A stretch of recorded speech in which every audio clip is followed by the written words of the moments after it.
Okay, we got another quick lesson.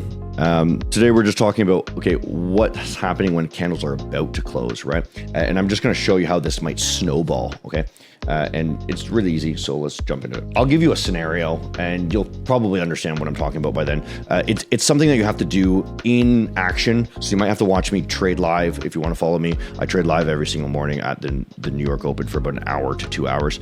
And if something is about to close and, you know, let's say it's way up here. This is the first obvious thing is, let's say it's way up here and we've just had this major move. It's super unlikely if there's 2 minutes left that it's going to drop back down. But as things are closing, that's when things get really important. So you're gonna have to guide yourself to understand, okay, what's the likelihood of that candle changing, right? So if you only have 30 minutes left, so here's another example.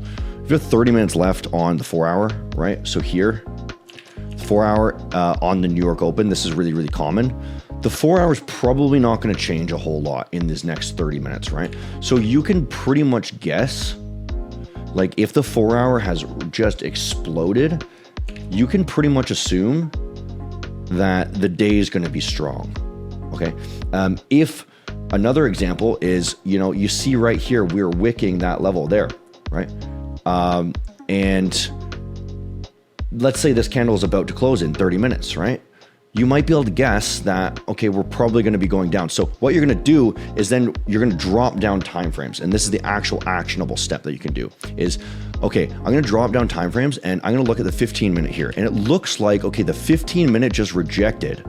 So again, you're going to stack these probabilities and you're going to say, what's the probability that this 15-minute is bearish and the 4 hour is about to close, which would make it bearish, right?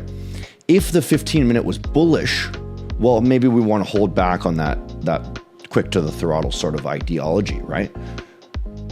If the 15-minute is potentially going to make that 4 hour close bullishly, we want to wait. But if the 15-minute is telling us, hey, it's going down, the 1 hour is telling us, hey, it's going down, and we're just waiting for our bias, why are we still waiting?